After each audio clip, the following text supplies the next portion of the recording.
करेंगे प्रधानमंत्री नरेंद्र मोदी के गुजरात दौरे के साथ। आज प्रधानमंत्री नरेंद्र मोदी के गुजरात दौरे का दूसरा दिन है। उन्होंने गांधीनगर में 2 किलोमीटर लंबा रोड शो किया। इसके बाद गांधीनगर में गुजरात की शहरी विकास यात्रा के 20 साल पूरे होने के जश्न में हिस्सा भी लिया।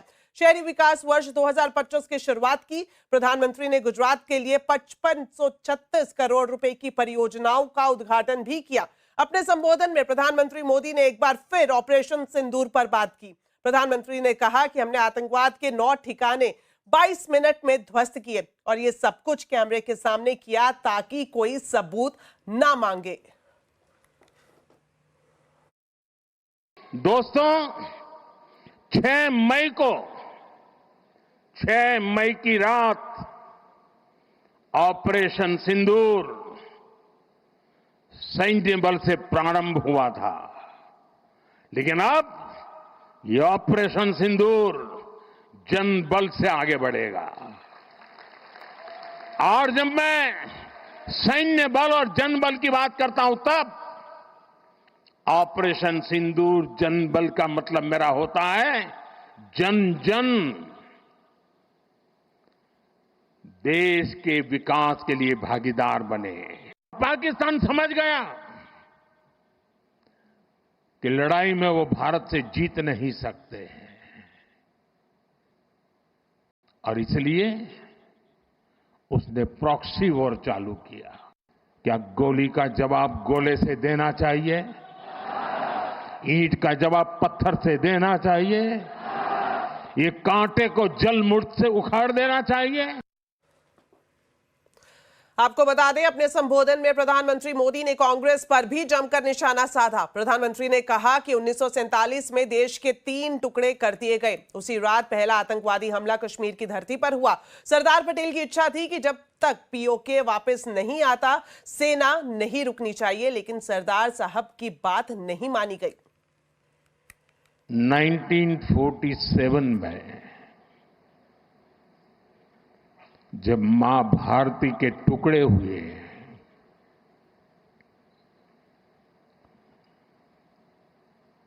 कटनी चाहिए थी तो जंजीरें, लेकिन काट दी गई भुजाएं। देश के 3 टुकड़े कर दिए गए और उसी रात पहला आतंकवादी हमला कश्मीर की धरती पर हुआ। अगर उसी दिन इन मुजाहिदों को मौत के घाट उतार दिया गया होता,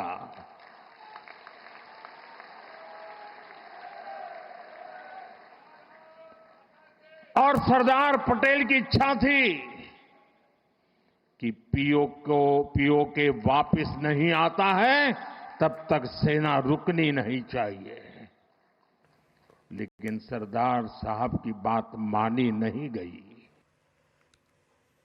गांधीनगर में प्रधानमंत्री मोदी ने भारतीय अर्थव्यवस्था को लेकर भी बड़ी बातें कही। उन्होंने कहा कि हमने जापान को पीछे छोड़ दिया है और अब दुनिया की चौथी बड़ी इकॉनमी बन गए हैं। अब तीसरी इकॉनमी बनने का दबाव है और अब देश इंतजार करने के लिए तैयार नहीं है। साथियों, हम आज दुनिया की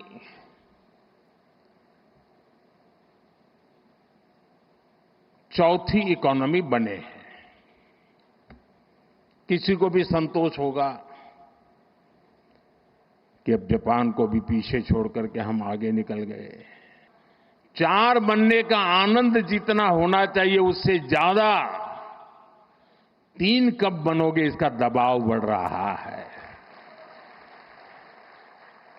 अब देश इंतजार करने को तैयार नहीं है, और अगर कोई इसने इंतजार करने के लिए कहा तो पीछे से नारा आता है, मोदी है तो मुमकिन है।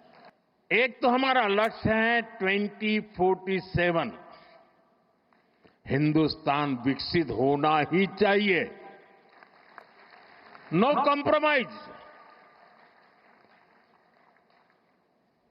आजादी के 100 साल हम ऐसे ही नहीं बिताएंगे।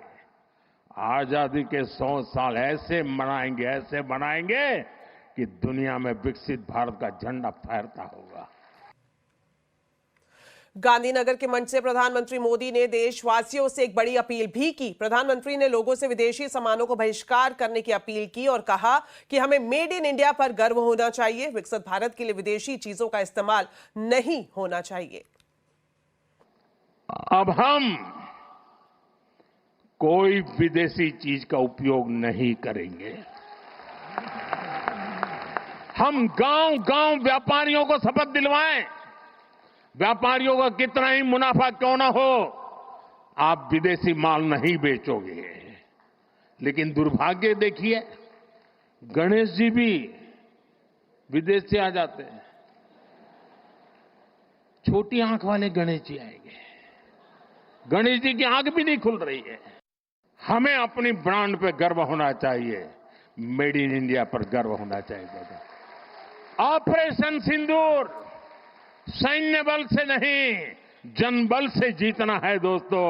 और जनबल आता है मातृभूमि की मिट्टी में पैदा हुई हर पैदावार से आता है। इस मिट्टी की जिसमें सुगंध हो, इस देश के नागरिक के पसीने की जिसमें सुगंध हो, उन चीजों का मैं इस्तेमाल करूंगा। तो प्रधानमंत्री नरेंद्र मोदी ने लोगों से विदेशी सामान का बहिष्कार करने की अपील की। इसे लेकर गुजरात के व्यापारियों की क्या राय है, इस पर खास बातचीत की हमारे संवाददाता केतन जोशी ने। आइए आपको दिखाते हैं। आइए व्यापारियों से बात करते हैं। प्रधानमंत्री के इस आह्वान को किस तरह से देखते हैं? मैं आज जो प्रधानमंत्री जिस प्रकार से व्यापारियों को जगाने की जो बात की है, तो इस बात को हम सब व्यापारी को समझना पड़ेगा। इसके लिए आंदोलन करना होगा। हर एक व्यापारी को करना है। छोटी में छोटी चीज विदेश की या चाइना की और दूसरे कंट्री की कोई भी चीज हमें परचेज नहीं करना है और सेल नहीं करना है। आप क्या कहेंगे? मैं भरत सेठ, कैट अहमदाबाद का प्रेसिडेंट, आज आह्वान करता हूं हमारे छोटे व्यापारियों के लिए स्वदेशी आइटम का ही बड़ा सेलिंग करना चाहिए। विदेशी का माल का बहिष्कार करना चाहिए। जो अमेजन से माल आता है उसका भी बहिष्कार करना चाहिए। तो ही हमारे छोटा व्यापारियों तक टिक पाएंगे। छोटे छोटे ट्रेडर्स है उनके लिए भी ये हमारा आह्वान है। हमारे छोटे व्यापारियों को बचाने के लिए स्वदेश के काम करना चाहिए। ये स्वदेशी के लिए जो मोदी साहब ने उठाया है वो बहुत बढ़िया है, लेकिन उसके साथ उनको जो ऑफिसर्स है उसके साथ कुछ करना पड़े कि उसको सलाह देनी चाहिए कि भाई इजी रहे व्यापार करने को, सबको इजी रहे, ऐसा कुछ करना। ऑफिसर के वहां अटक जाता है मामला? वहां ही अटक जाता है। सब व्यापार बड़ा करना मांगता है और अटक जाते हैं। लेकिन यहाँ का माल बेचना है तो ऑफिसरों को भी जरूर समझना पड़ेगा। तो भारत के व्यापारी तैयार है, बशर्ते इतना कि जो अधिकारी है वहां पर जो कई सारे काम अटक जाते हैं उसमें भी तेजी लाया जाए। केतन जोशी, अहमदाबाद। चलिए आज की एक और बड़ी खबर आपको बता दें। सेना में जल्द ही 5th जनरेशन एयरक्राफ्ट शामिल होगा। रक्षा मंत्री राजनाथ सिंह ने एडवांस मीडियम कॉम्बैट एयरक्राफ्ट के उत्पादन के लिए एक खास प्रोग्राम को मंजूरी दे दी है। पूरी खबर जानते हैं हमारे वरिष्ठ सहयोगी लक्ष्मण रॉय से। तो लक्ष्मण जी बताएं, एडवांस मीडियम कॉम्बैट एयरक्राफ्ट के उत्पादन को लेकर क्या बड़ी खबर है? दरअसल ऑपरेशन सिंदूर के बाद सरकार का रक्षा क्षेत्र पर, डिफेंस सेक्टर पर फोकस काफी ज्यादा बढ़ गया है। इसी कड़ी में एक महत्वपूर्ण फैसला ये लिया गया कि सेना में जल्द से जल्द 5th जनरेशन एयरक्राफ्ट को शामिल किया जाए, यानी अत्याधुनिक तकनीक से लैस एयरक्राफ्ट को शामिल किया जाए।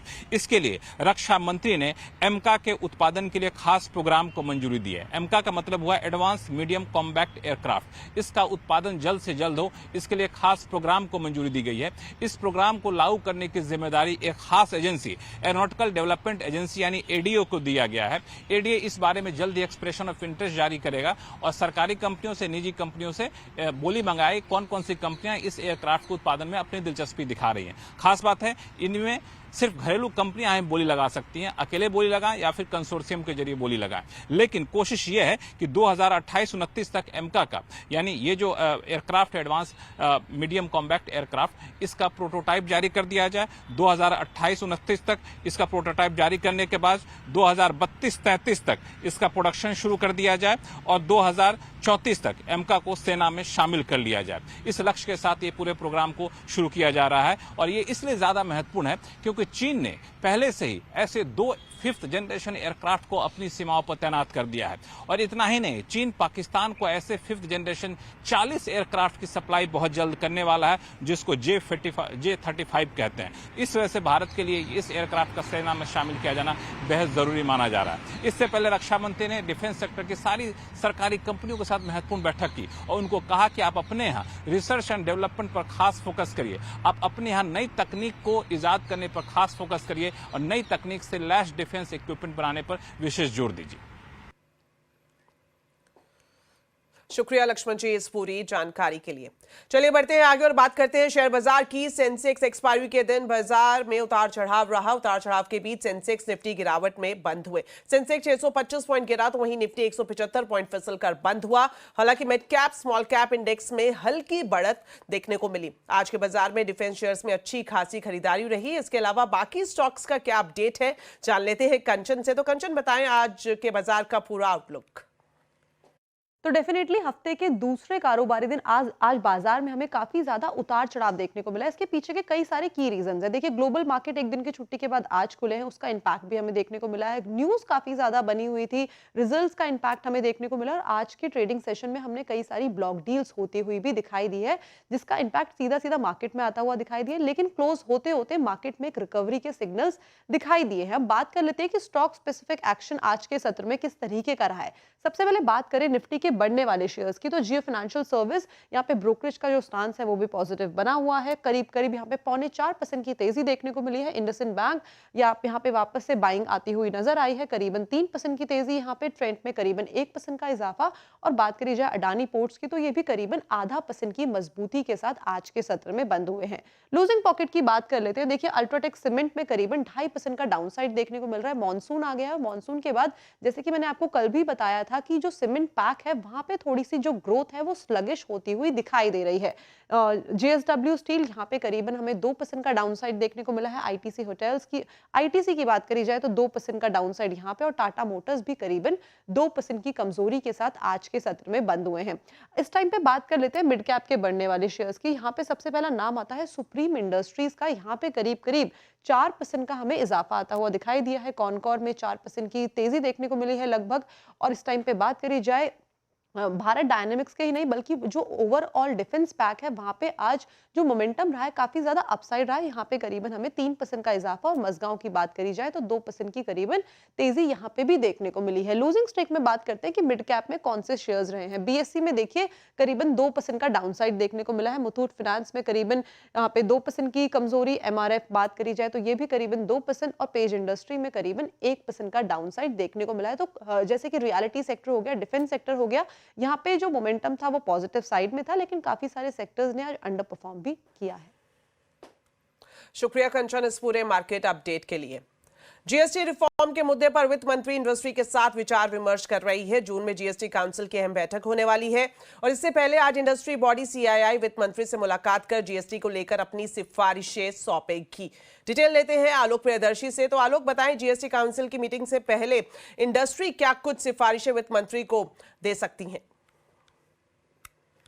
बिल्कुल, देखिए अगले महीने जून में जो जीएसटी काउंसिल की बैठक संभावित है उसमें उम्मीद की जा रही है कि रेट रेशनलाइजेशन, कंपनसेशन सेस और आईटीसी रिफंड के मुद्दे पर चर्चा हो सकती है। लिहाजा सरकार इस वक्त जितनी भी इंडस्ट्री बॉडीज हैं उनके साथ एक तरह से कंसल्टेशन शुरू कर चुकी है।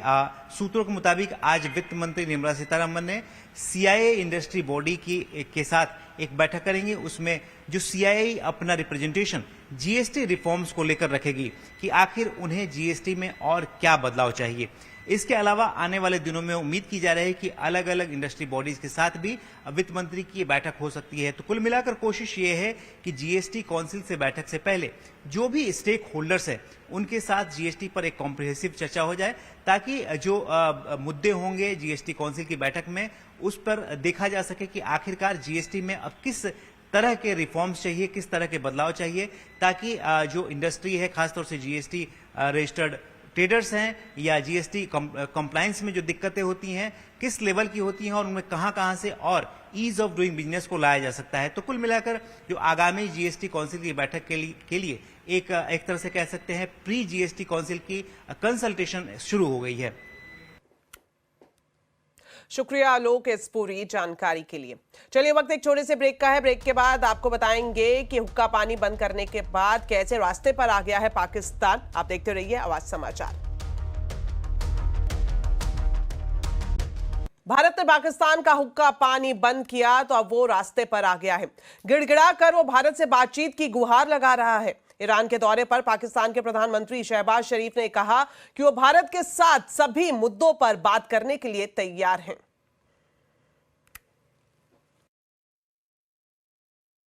We are ready to talk for the sake of peace on water issue with a neighbor. We are ready to talk to promote trade and also counter-terrorism if they are serious. If they accept my offer of peace, then we will show that we really want peace seriously and sincerely. तो भारत से पिटने के बाद पाकिस्तान अब बातचीत के लिए रहम की भीख मांग रहा है। आवाज अड्डा में आज हम इसी पर ही खास चर्चा करेंगे। पाक पर भरोसा है बड़ा धोखा। 7:57 पर जरूर देखिए आज का आवाज अड्डा।